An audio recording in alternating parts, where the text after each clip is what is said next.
Hey everybody, it's Lisa Colon Delay, and today for the Spark My Muse podcast, I'm going to do a simultaneous podcast on what I usually call little Substacks, or the Spark Cast actually, on Substack, but also on my regular RSS feed known as Spark My Muse.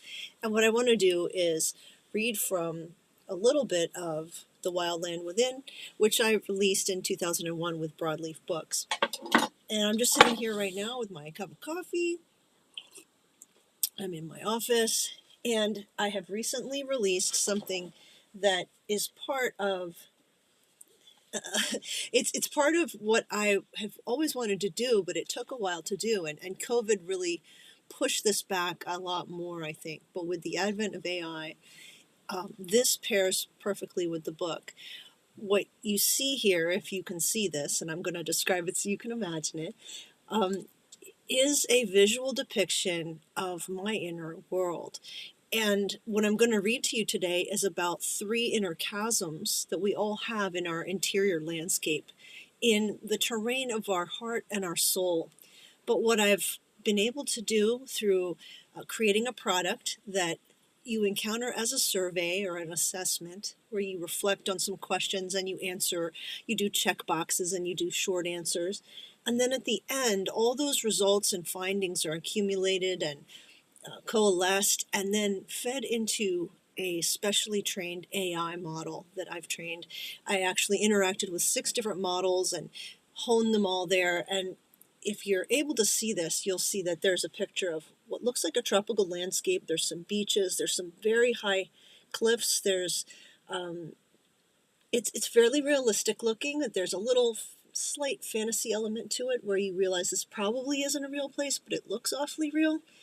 There are some island keys in there, and there's an island and some sharp jutting rocks out of the water, very beautiful blue.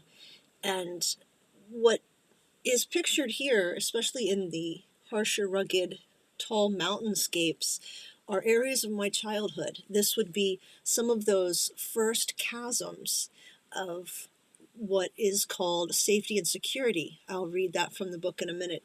And then if you see further in the picture over in the corner here, there are some bluish, rugged mountains sort of in the mist. And those are my second chasm, you could say, which is esteem and affection. I'm going to read those to you as well from the book. And then the third chasm we all experience in our inner world is the chasm of power and control. And so these chasms, these are wounded places, core wounds we all have. Sometimes we have these in really deep wounded places, and other times they're not. Those wounds don't go very deep. But the power and control chasm of the inner world has to do with making sure our world is just as we want it. We are planners, we have calendars, we have checklists, and we might manipulate people to make sure we get what we want when we want it. And when our world isn't controlled in a way that we expect, it might turn us upside down or overwhelm us. And so those are features in our inner world that directly impact our relationships and our outer world. So I love to do this work with people and obviously myself, because I've encountered a lot of things and I wonder, why am I the way I am? Why do I have certain patterns? Why do I have certain hang-ups? And just have been on an ongoing discovery and an ongoing journey and sharing those findings, sharing the teachings I find from others, and coming up with some of my own. And as I've done this along the way, I've encountered so many beneficial things. And now I'm able to produce a product that I think will bring some of these unseen places to us in very, very visual ways. And this can be used whether you want to frame it or tuck it away and refer to it later, or just bring it up privately with a trusted friend, a minister, or counselor. I think it's an interesting jumping off point for beginning to talk about things that are actually unseen, but when we give them visual symbolism, they become more real, and they are real. It's just that we can't see them. But all these unseen things within us affect us maybe more than the seen things, because things like worries or fears, woundedness, joys, ambitions, desires, they all play into how we interact with the world, how we move about the world, how we interact with others. Imagine, if you will, if some of the leaders of the world, the dictators, the strongmen, didn't have core wounds. Imagine how mature and stable and balanced they would be, how much we would trust them and rely on them. But no, they have horrendous core wounds. And those come out in all the threats they make and the promises they break and the wake of destruction they leave in their path, their manipulations, their corruptions. And these three chasms play out in everybody's life in one way or another. So, what I'm going to do is read to you from page 63 in this book, The Wild Land Within. And if you haven't gotten it, you can get it digitally, of course, or you can get a paper copy. Go to anywhere you buy books or Amazon. I'd love for you to get this book, and it will also help in preparation for the next book I have coming out in January 2026, which takes a person I speak of from the book, Evagrius Ponticus. He was a desert father, a desert hermit back in the day in the 300s. And I take him and explore his life much more thoroughly, and his teachings and his lessons and his wisdom to us. And not just him, but a lot of his contemporaries, also the mothers that have been forgotten in Christian history and in time, and especially in the West. Evagrius and many of the other Christian saints of the time are celebrated with their own feast days in Eastern Christianity, but they've been all but forgotten in Protestantism and in Western Christianity, generally speaking. But no more. I am bringing their lives back, their devotion back, and their wisdom back for our time, because it is timeless.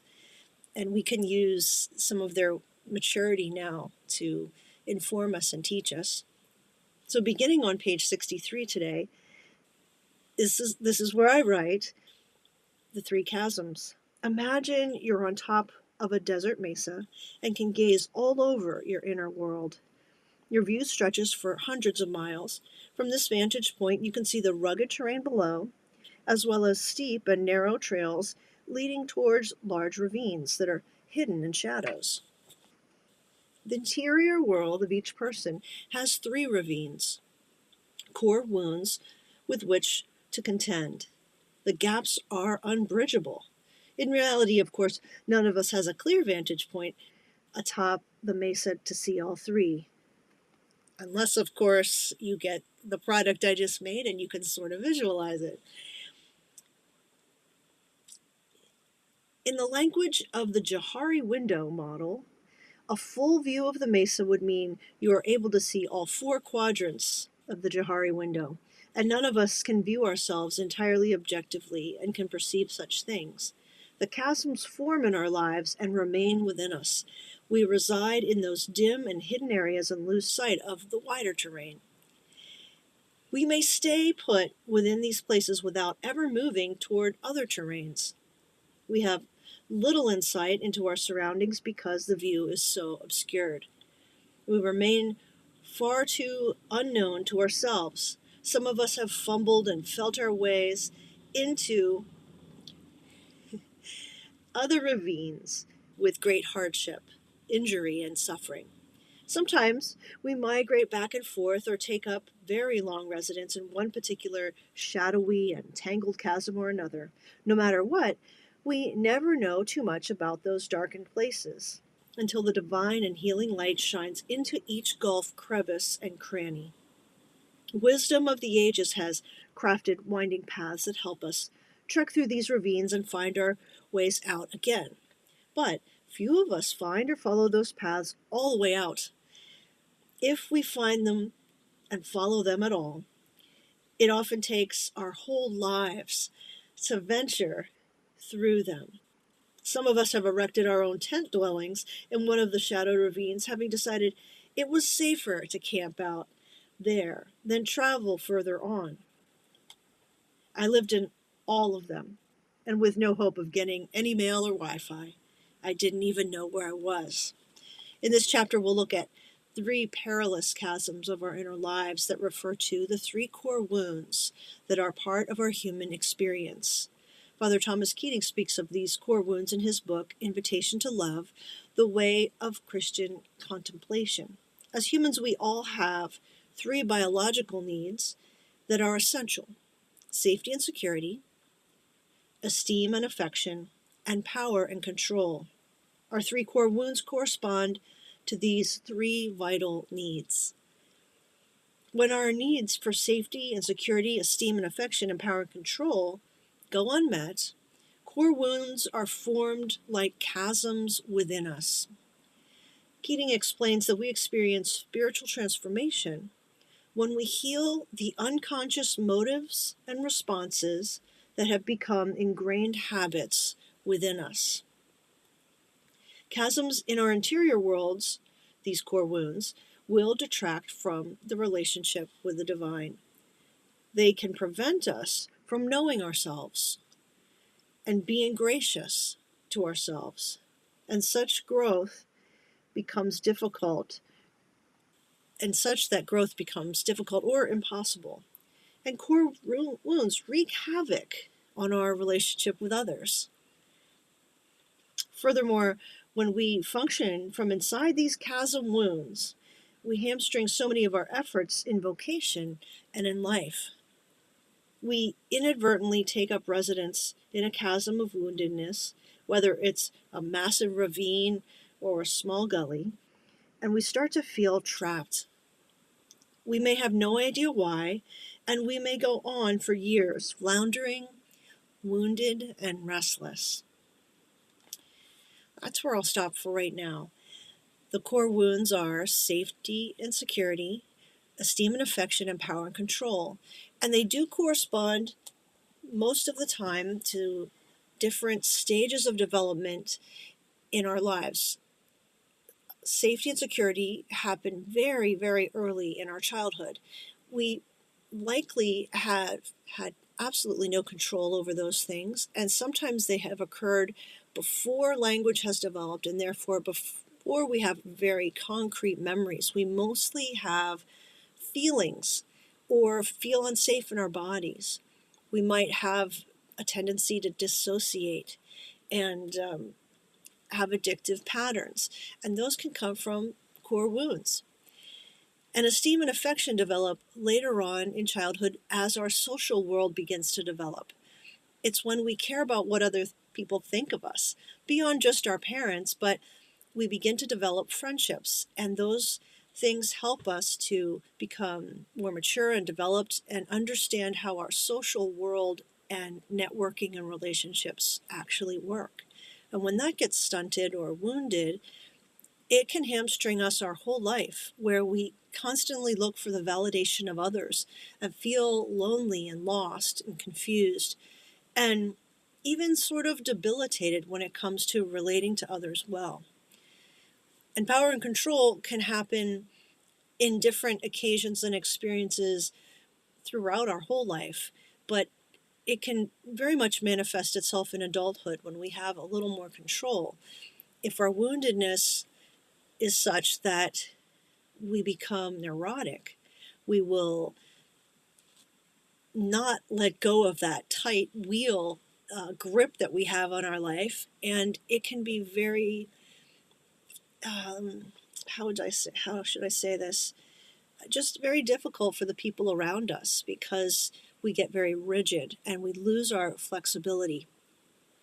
A person who is rigid in their personality, usually there has been a lot of harm there and woundedness there. And a personality that is safe, secure, and mature will have the ability to be flexible. But if you have a power and control wound, that is greatly diminished in your life. So I'll show you again. Here's a picture of the map. If you would like a map, and I think you do, yours could look like the mountains. Yours could look like a lakeside. Maybe it will look like a deciduous forest or a desert. or a whole combination of things, maybe with orchards and fields. And I cannot wait to create one for you. So if you want one of those, you can go to sparkmymuse.com or lisadelay.com and click on the map making or the inner terrain tool, and let's get started. That's all for now. I'll see you soon.